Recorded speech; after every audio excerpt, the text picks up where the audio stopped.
Student, इस session में हम कुछ ऐसे फंक्शंस का जिक्र करेंगे जो डेटाबेस मैनेजमेंट में सपोर्ट फंक्शन के तौर पे जाने जाते हैं। एक्चुअल किसी एनालिसिस का ना वो हिस्सा हैं, ना ही वो किसी एनालिसिस को कंप्लीट शक्ल देते हैं, लेकिन एक सपोर्ट के तौर के ऊपर हम उनको यूज़ करते हैं। 2-3 फंक्शन हम यूज़ करेंगे इस सेशन में। आइए कंप्यूटर पे चलते हैं और देखते हैं कि वो क्या फंक्शंस हैं और उनको हम कैसे यूज़ करेंगे। जी स्टूडेंट्स, ये आपके सामने एक एक्सेल की एक शीट ओपन है। मेरे पास इस पे कुछ स्टूडेंट्स के मार्क्स लिखे हुए हैं जो उन्होंने किसी क्विज़ में, किसी असाइनमेंट में लिए हैं आउट ऑफ 100। और आपको भी शायद फील हो रहा हो, मुझे फील हो, पता नहीं कितने स्टूडेंट्स हैं, 5 हैं, 10 हैं, 15 हैं।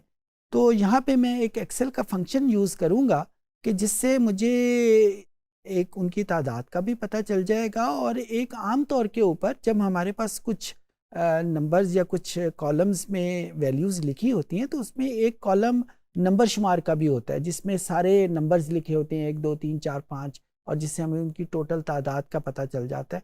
तो यहाँ हमारे पास एक्सेल में एक फंक्शन है जिसको हम फिल कहते हैं।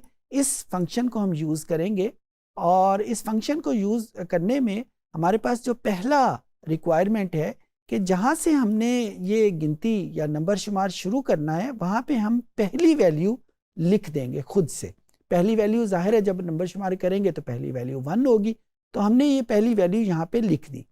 अच्छा, इसको लिखने के बाद हम इसको शेड कर लेंगे कंप्लीट जहाँ तक हमने इसमें गिनती लिखनी है, और फिर ये फिल का बटन प्रेस किया, सीरीज़ को प्रेस किया और यहाँ पे हमारे पास उसने खुद से मुझे बता दिया ये कॉलम्स में इसमें नंबर्स लिखने हैं। स्टेप वैल्यू यानी हर सेल के बाद जब दूसरे सेल में जाए तो कितनी वैल्यूज़ का इजाफा हो। इस वक्त मैं 1 पे प्रेस कर देता हूँ और इसको मैंने ओके का बटन प्रेस किया तो अब देखें मेरी स्क्रीन के ऊपर वो जो कॉलम मैंने शेड किया था उसके ऊपर इनका नंबर शुमार जो है वो लिखा हुआ आ गया 1 2 3 अप टू 18। अच्छा, इसी तरीके को, इसी फंक्शन को हम यूज़ कर सकते हैं फॉर एग्जांपल किसी और पर्पस के लिए। मैंने जो सीरीज़ बनानी है उसमें मैंने सारे इवन नंबर लिखने हैं। अच्छा, इवन नंबर का आपको पता है कि उसके दरमियान में जो स्टेप वैल्यू होती है वो 2 होती है, वो 1 नहीं होती। तो मैं उसी तरीके से यहाँ पे पहली वैल्यू 2 लिखूंगा। अब ये आपको पता है कि 1 नहीं लिखा जा सकता क्योंकि 1 तो इवन नंबर नहीं है, तो पहला इवन नंबर मैंने यहाँ पे लिखा और फिर मैंने जितने इवन नंबर जहाँ तक लिखना है वहाँ तक इसको शेड कर लिया, फिल का बटन प्रेस किया, सीरीज़ को प्रेस किया और अब यहाँ पे मैं स्टेप वैल्यू में 2 लिख दूंगा और 2 लिखने के बाद इसको ओके किया तो अब यहाँ पे जो वैल्यूज़ लिखी हुई आ गई वो ऑटोमेटिकली 2 के डिफरेंस के साथ ये वैल्यूज़ लिखी हुई आ गई। सिमिलरली एक और एग्जांपल हम ले लेते हैं। पहली वैल्यू हम रख लेते हैं 34। अब 34 एक इवन नंबर है और मैं यहाँ पे कुछ वैल्यूज़ जो है वो शेड कर लेता हूँ और यहाँ पे सीरीज़ में उसे 2 ही का नंबर देता हूँ कि वो 2 के स्टेप के साथ यानी सारे इवन नंबर लिखे। लेकिन बाद में मैं कहता हूँ मेरी रिक्वायरमेंट है कि 34 से 40 के दरमियान में जितने इवन नंबर्स हैं सिर्फ वो लिखे, यानी मैंने इसको दोनों वैल्यूज़ लिख दी। तो यहाँ पे ओके का बटन प्रेस किया तो अब मेरे पास यहाँ पे सिर्फ ये 4 वैल्यूज़ लिखी हुई आई क्योंकि 34 और 40 के दरमियान में इवन नंबर सिर्फ 4 ही बनते हैं। सो कहने का मतलब ये है कि ये वो फंक्शन है सीरीज़ का कि जिसको हमने कोई डेटा एक्सेल को कह के जनरेट करवाना हो, कोई सीरीज़ एक्सेल को कह के जनरेट करवानी हो तो हम कैसे करवाएंगे। अच्छा, इसी फंक्शन को हम डेट को जनरेट करवाने में भी इस्तेमाल कर सकते हैं। फॉर एग्जांपल यहाँ पे मैं एक डेट लिख लेता हूँ 1/1/20 यानी 1 जनवरी 22 और फिर उसके बाद मैं यहाँ पे इसको वैल्यूज़ कुछ ऐड करवाता हूँ और इसको सीरीज़, और यहाँ पे उसने खुद डिटेक्ट कर लिया कि ये जो नंबर लिखा हुआ है ये एक डेट का नंबर लिखा हुआ है, तो ये डेट वाइज इंक्रीज करना है। स्टेप वैल्यूज लेट से मैं 6 इसमें कर देता हूँ, यानी हर डेट में जो वक्फा होगा वो 6 दिन का होगा। और ये दिन क्यों है, ये यहाँ पे देखें, यहाँ पे डे लिखा हुआ है। अगर मैं इस वीक डे लिख दूंगा तो 6th वीक डे जो है वो बनेगा, यानी उसमें जो वीकेंड्स हैं उनको ऑटोमेटिकली वो डिलीट कर देगा। मंथ तो हर वैल्यू के दरमियान में 6 मंथ का ब्रेक आ जाएगा। अगर मैं ईयर करूंगा तो हर वैल्यू के दरमियान में 6 ईयर का वक्फा आ जाएगा। तो जो भी आपकी रिक्वायरमेंट हो वो यहाँ पे करते हुए इस वक्त मैं डे के ऊपर क्लिक करूंगा और इसको ओके का बटन प्रेस किया तो अब आप देखें कि यहाँ पे उसने सारी वो डेट्स मेरे सामने लिख दी जिनमें 6 डेज का फर्क है। पहली डेट जो है वो 1 जनवरी है, सेकंड डेट जो है वो 7 जनवरी है, फिर उसके बाद 13 जनवरी। ऑटोमेटिकली वो जब मंथ चेंज होगा तो वो ऑटोमेटिकली उसको चेंज कर देगा। So it's a jolly good function कि जिसमें हमने एक्सेल को कह के खुद से कोई सीरीज जनरेट करवानी हो जिसके दरमियान में कुछ वक्फा भी मौजूद हो। आमतौर के ऊपर जब हम ये इसकी ज़रूरत पड़ती है वो नंबर शुमार वाला कॉलम जनरेट करवाने के लिए पड़ती है, लेकिन इसको और फंक्शन के लिए भी यूज़ किया जा सकता है। ये एक फंक्शन था। सिमिलरली दूसरा फंक्शन जो ज़्यादा इस्तेमाल होता है डेटाबेस में, ये मेरे पास जो नंबर्स लिखे हुए हैं इस कॉलम में मैंने ये देखना है कि फर्स्ट कौन सा स्टूडेंट है, यानी मैंने इनकी पोजीशन देखनी है कि फर्स्ट पोजीशन कौन सी है, या मैं ये देखना चाहता हूं कि जो 8वें नंबर पे स्टूडेंट है जिसके नंबर 78 है उसकी कौन सी पोजीशन बनती है क्लास में, या मैं ये देखना चाहता हूं कि 13th नंबर पे जिसके नंबर 47 है उसकी क्लास में कौन सी पोजीशन बनती है। दूसरे मानों में, ये तो मैंने एग्जाम्पल की ज़ुबान आपके सामने इस्तेमाल की, अगर मैं ये देखना चाहता हूँ कि मेरी डेटाबेस में कोई नंबर कितनवीं पोजीशन पे है, उसका रैंक कितना है। ये दो लफ्ज़ मैं आपके सामने यूज़ कर रहा हूँ, एक रैंक का और एक पोजीशन का। ये दोनों इंटरचेंजेबली यूज़ होते हैं। तो जब मेरी रिक्वायरमेंट ये है तो यहाँ पे मैं वो फंक्शन यूज़ करूँगा।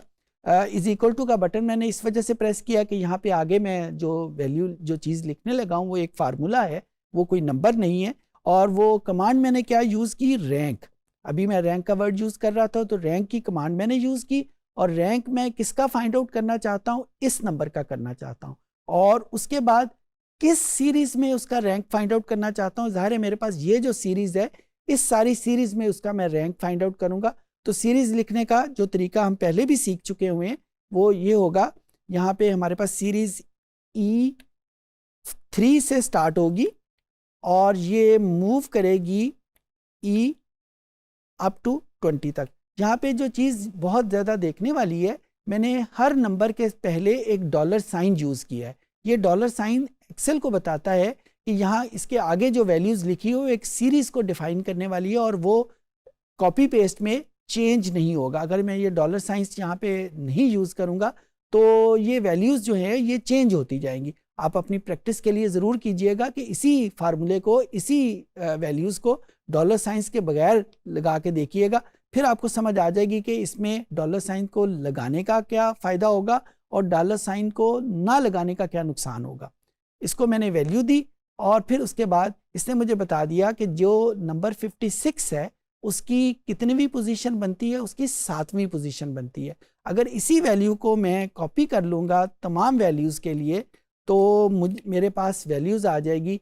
हर वैल्यू की जो पोजीशन है, जो उसका रैंक है उसकी क्लास में, वो मेरे सामने आ जाएगा। फॉर एग्जांपल जो 47 है उसका रैंक जो है वो 11 है, 58 है उसका रैंक जो है वो 6 है, 96 है इसका रैंक जो है वो 2 है। और इस हिसाब से अगर मैं देखना चाहूँ कि इस क्लास में पहली पोजीशन किसकी है तो जाहिर है जिसका रैंक फर्स्ट होगा उसकी पोजीशन जो है वो पहली होगी और वो कितने नंबर है, वो 98 है।